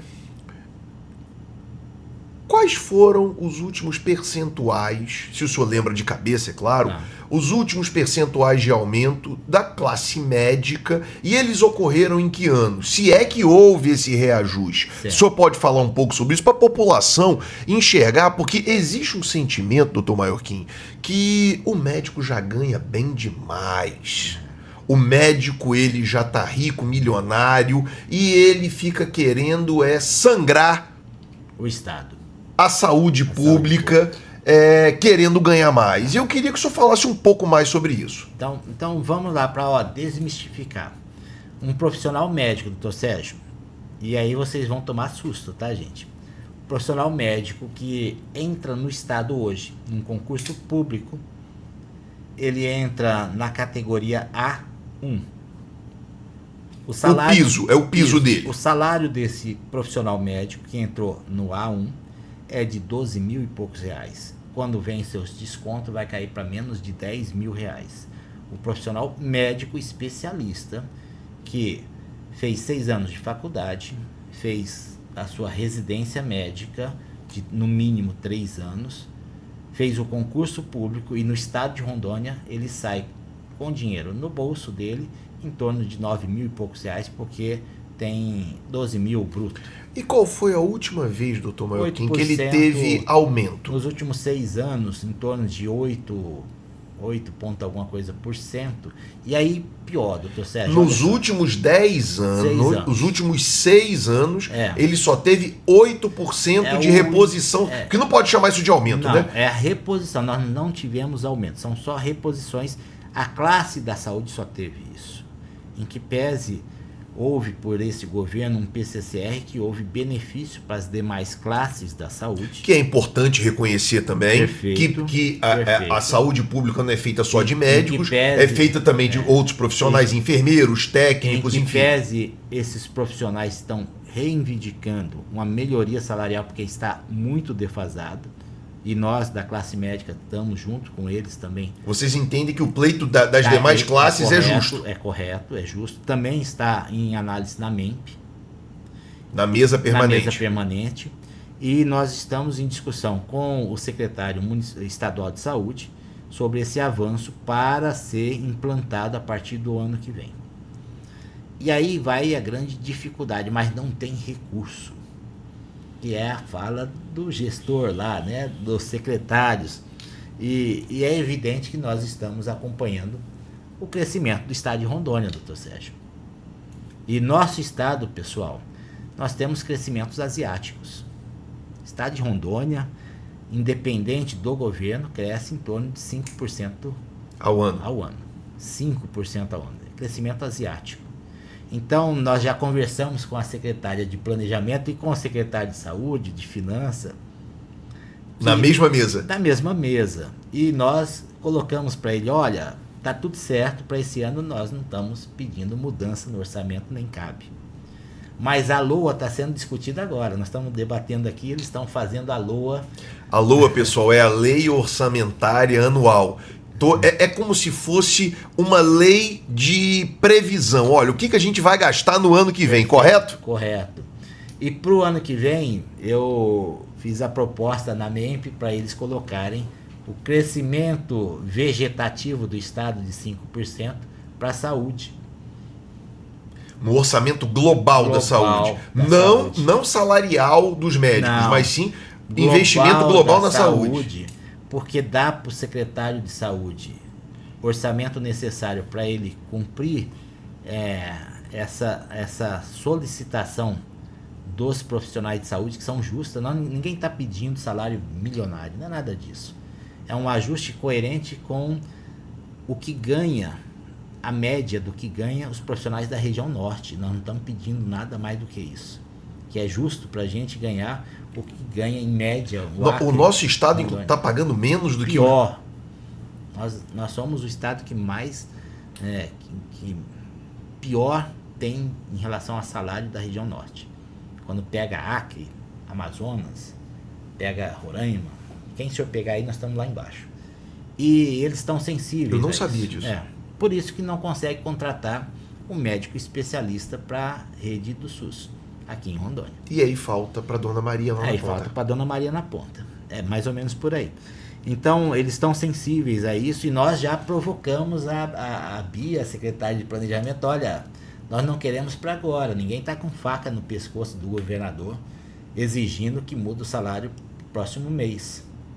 Mas nós estamos sim, quase que exigindo, se essa é a palavra, que para o ano que vem, na LOA que estão fazendo este ano, se insira o orçamento compatível com a necessidade que a Secretaria de Estado de Saúde precisa para fomentar os salários dos seus servidores e para melhorar a oferta de serviço público de saúde. E eu vou dar um dado para o senhor interessante que eu fui estudar para isso, porque eu fui numa discussão de uma MEMP que tem só gente com alto nível de conhecimento.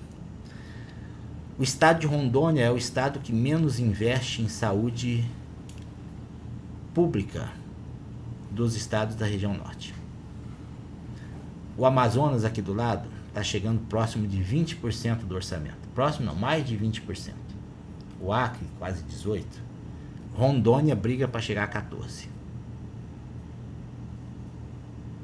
Então, se nós temos... Para a gente entender, doutor Maiorquim, e para quem está nos vendo entender, de toda a arrecadação... De toda a arrecadação... De todo o bolo orçamentário, ou seja, de toda a arrecadação, Rondônia não consegue chegar nos 14% de investimento em saúde e nosso estado aqui do lado, o Amazonas, que tem as suas deficiências...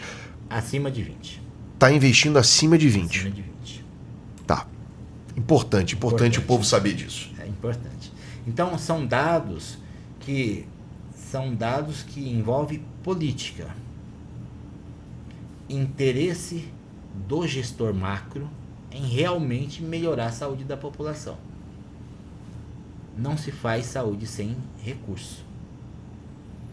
Se eu preciso expandir a minha saúde, eu preciso de orçamento e financeiro. Ora, se eu tenho um estado que cresce de forma vegetativa 5% ao ano, 4,7%, 5%, até mais que isso... É um crescimento quase chinês, né? É isso. E eu coloco, olha, para este ano esse crescimento vai para o SUS. Eu transfiro para o SUS 14%, vou chegar aí em 16% mais ou menos da arrecadação global. E eu consigo então fomentar a necessidade para cobrir essa folha de pagamento justa que os servidores estão reivindicando, e eu tenho um recurso a maior para investir na gestão pública de saúde. É uma questão política de interesse do próprio governador. Doutor Maiorquim, diante de tudo isso que a gente conversou aqui, qual seria para o senhor uma solução ou soluções viáveis para a saúde pública do nosso estado? Coordenando todos esses feixes de interesse, né? Interesse da classe que o senhor representa, que é o Cimero, interesse das demais categorias, interesse do usuário, que muitas vezes fica esquecido, né, doutor Maiorquim? Interesse do usuário do sistema SUS e demais interesses que nós sabemos, em que pese não é a nossa pauta aqui, pessoal, nós sabemos que na saúde pública existem outros interesses, Sim. né? Que não é a nossa pauta aqui debater, sim, mas a gente sabe que existem outros interesses, mas eu deixo livre para o senhor falar o que o senhor entender cabível na sua ideia. O que precisa ser feito para a gente resolver o problema da saúde pública do nosso Estado? Eu vou dizer, amenizar, minimizar as situações caóticas. Eu sempre defendi, doutor Sérgio, um avanço na atenção básica da saúde. Necessário, vital. Então, não cabe as políticas segregadas. Olha, eu cuido da alta complexidade, vocês cuidam da baixa complexidade. Não é por aí. Se você tem um sistema que ele é único, ele tem que estar integrado, ele é hierarquizado, tem uma lei para isso. Então, você deveria... A lei 8080, né? Exatamente. Os gestores têm que olhar um para o outro, têm que levantar os seus grandes problemas e tem que focar nisso. Qual que é o grande problema hoje, então, em cobertura da atenção primária de saúde no estado de Rondônia? O que eu pretendo para 5 anos, 10 anos em relação à cobertura da atenção primária? Qual é o meu planejamento em relação a esse macro problema que entra gestor e sai gestor e isso não está avançando? O que o Estado pode utilizar como política pública para fomentar o avanço da rede de atenção primária na linha de prevenção, promoção, para evitar os agravos de doenças que levam um gargalo para o serviço terciário que não dá conta dessa demanda. Então, a primeira regra no sistema público de saúde é você fomentar e fortalecer a rede de atenção primária da saúde, de tal maneira que o Estado tem que estar de mãos dadas aos municípios, o secretário de Estado com os secretários municipais, e fomentar um planejamento macro de avanço na atenção primária, em rede de cobertura e em mensuração da efetividade dessa rede necessária. Porque, sim, os elementos que estão ali na atividade daquela unidade básica de saúde, ele tem obrigação de promover saúde para aquela população. E aquilo tem que ser mensurado: cartão de vacina, hiperdia, pré-natal, saúde da mulher, os preventivos, saúde mental. Essa rede estruturada, ela vai diminuir em muito o que nós temos hoje aqui no nível secundário e terciário, da necessidade da população que infartou porque faltou o antihipertensivo e o AS. Do diabético que evoluiu com insuficiência renal ou cegueira porque ele não teve acesso à insulina ou ao hipoglicemiante. Da criança que pegou uma doença secundária porque não fez a sua vacina de forma correta. Dos grandes bolsões populacionais que sequer têm acesso à rede básica de saúde. Então, se tem algo que eu poderia alertar ou tentar sensibilizar, seria fomentar a rede básica de saúde.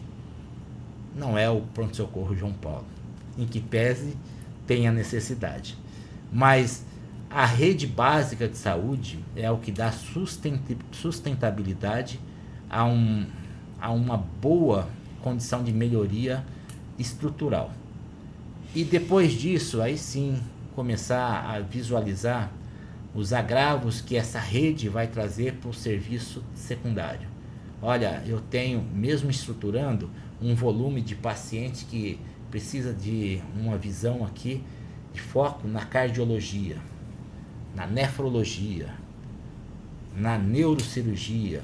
E aí eu descentralizo essas estruturas como está sendo feito. Hoje eu tenho lá Cacoal, um centro, Porto Velho, outro centro, e posso criar em Vilhena... No Euro e no HRC, isso, né?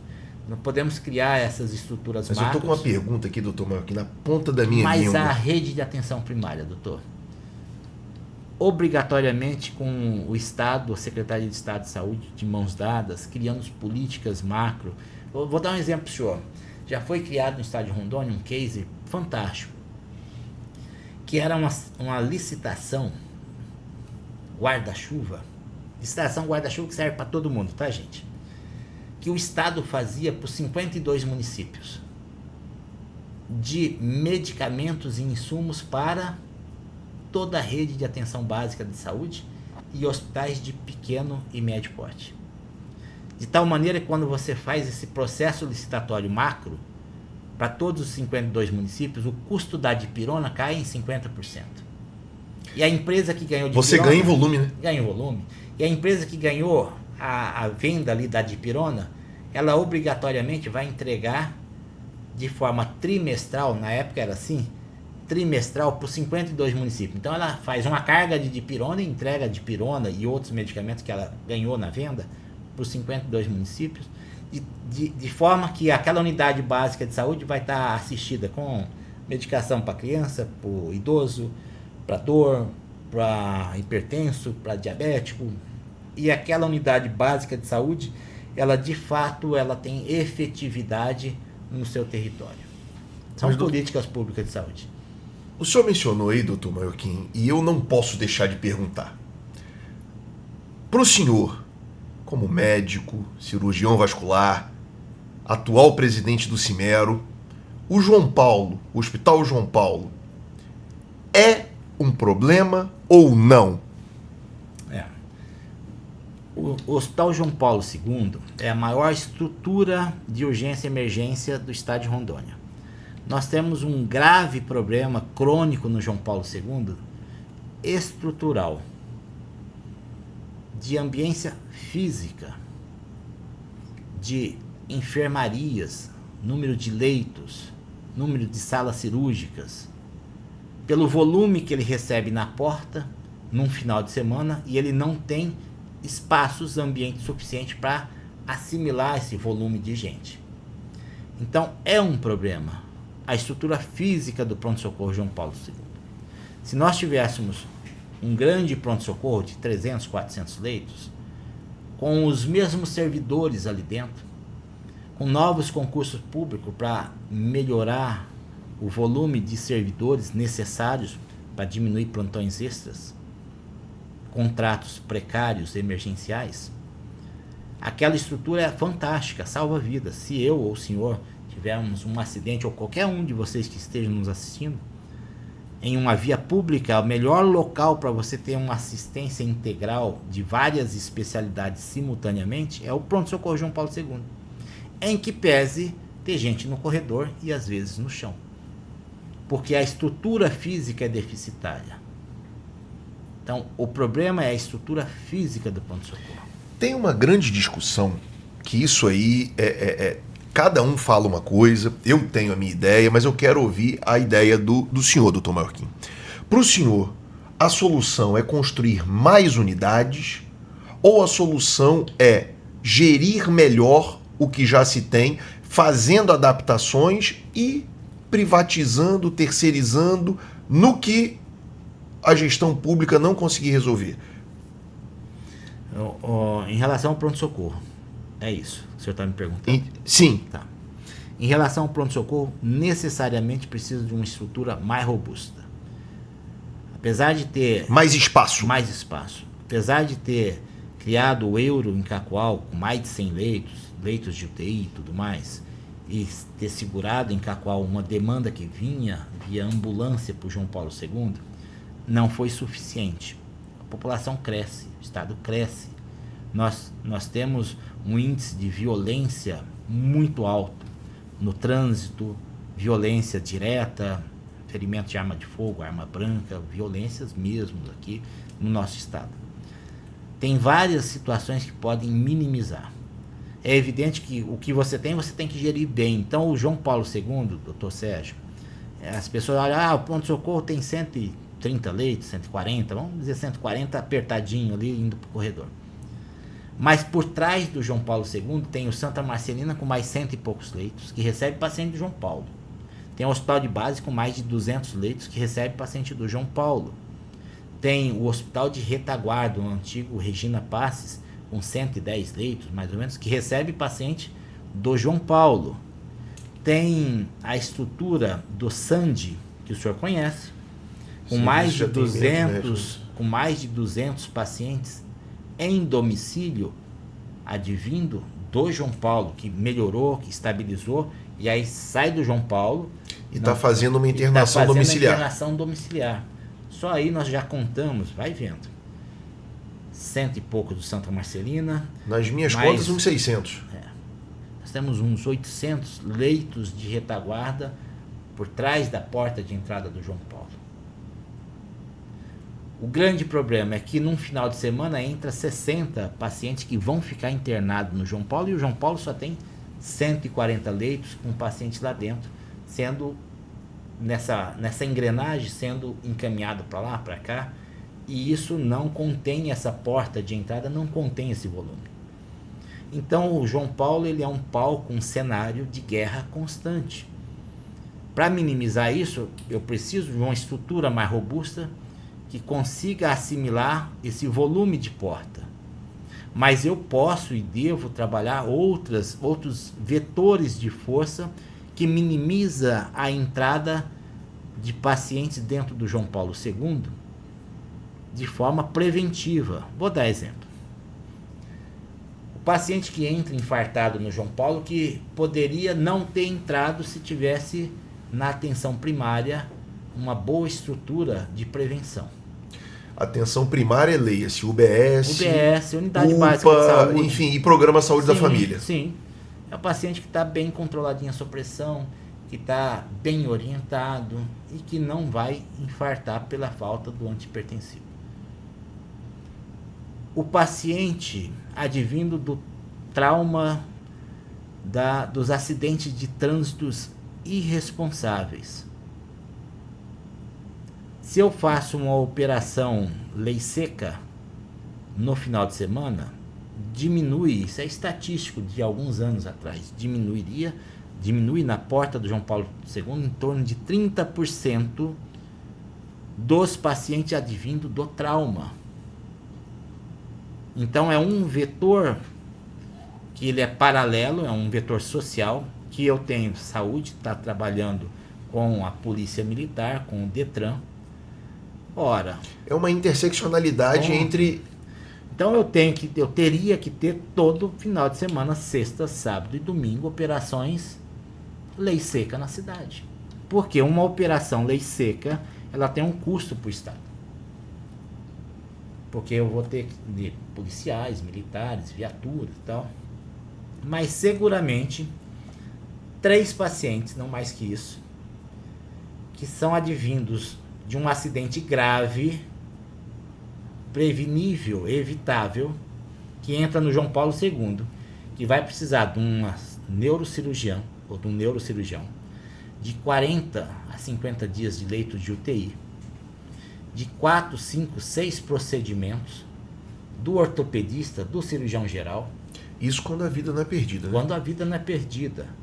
Esses 3 cidadãos aqui atendidos, advindo dessa possibilidade evitável, o custo deles é muito maior do que toda uma operação lei seca. Fora se esse cidadão não morrer, que aí não tem valor mensurável, Sim. Ou se esses cidadãos ficarem refém da necessidade do sistema social do país pro resto da vida. Ou que muitas vezes acontece, né? Que muitas vezes vão ficar inválidos ou vegetando em cima de uma cama, que aí não tem preço também, uma vida que se foi evitável. Então tem modelos, vetores que devem ser trabalhados de forma mais racional, menos política, que você minimiza a situação do pronto-socorro João Paulo II. Mas sim, a situação real é que o pronto-socorro deveria ter seus 300, 350 leitos para assimilar essa demanda do final de semana. Doutor Maiorquim, o bate-papo tá muito legal, tá muito, muito gostoso, de verdade, mas a gente já está se encaminhando para o final desse nosso bate-papo.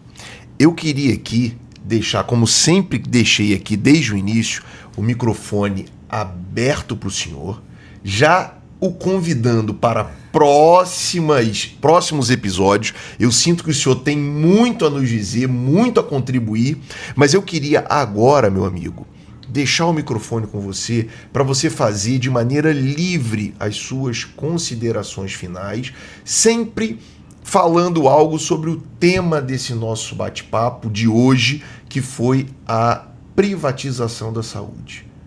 Vamos nós. Com a palavra, meu amigo, fique à vontade.